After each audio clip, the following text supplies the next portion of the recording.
Kung dugay na ka nga artist, siguro daghan na pud imo napundan nga materyales. Sa ubay-ubay nimo nga materyales o ginatawag nga art mats, naadjud kay mga ganahan or let's say paboritong panggamiton. Hello guys, sa karon nga video, ganahan ra ko i-share sa inyo ubang art materials nga akong paborito. Basin tayo makatabang o ganahan pud mumupalit. Ang title ani nga video kay Talk About Your Favorite Material Part 1.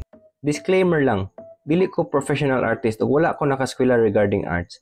Busa, usa ko ka self-taught artist o kanitanan akong ginapang share kay base lamang sa akong mga kaagi for 7 years. Ug open rata akong naamoy mga feedback and suggestion para mas mapanindot nato atong mga sumusunod nga content. Di na nato dugayon. Ang pinakaunang art material nga akong paborito kay kani mechanical pencil lead 4B 0.5mm.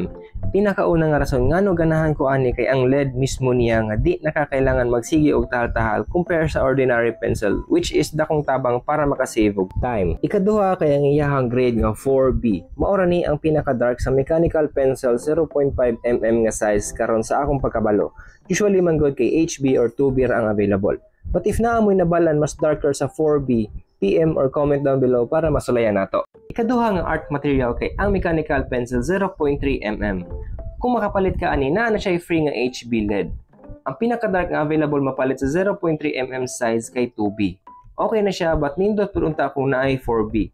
Ginagamit ako siya mostly pang skin tone Japon. Ako ordi ganahan ani is perting pagkanipisa sa LED niya which is nindot siya pang details, pang feel sa mga gap nga dili kaya agyan sa ubang lapis. Yes, naay mga gagmay kayo nga part or spots nga dili maagyan. Or kaning mga gagmay nga detalye makaanak ka pwede na or okay na. But if ganahan kag mas nindot pa sa nindot nga outcome, kani nga mga details imo ning tagaan og time og pasensya, dili man halata. Oo, pero dako kayo nig impact para mas munindot pa sa nindot imong obra. But as always, depende ra gyapon na sa art style sa usa ka artist.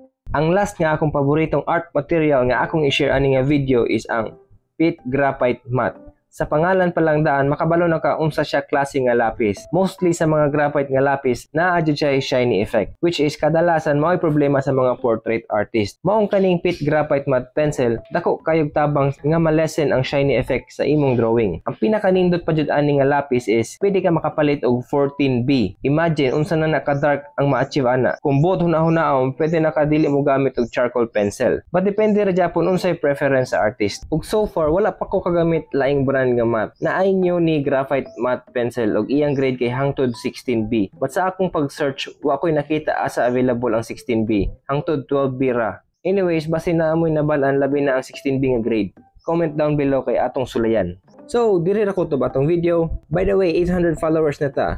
Inog maabot tag 1k followers, magpa-free portrait ta sa first 3 top fan or most engaged followers. Mong if wala pa ka naka-follow, i-like and follow na para updated ka sa atong mga video nga naapoy ginagbay knowledge, tips and tricks. Og libre ra jud ni i-share sa inyong mga kailan hilabi na sa mga bagong artist ug sa mga gusto makaton regarding arts para maka-idea pud sila. Daghang salamat. God bless sa tanan. See you sa next video.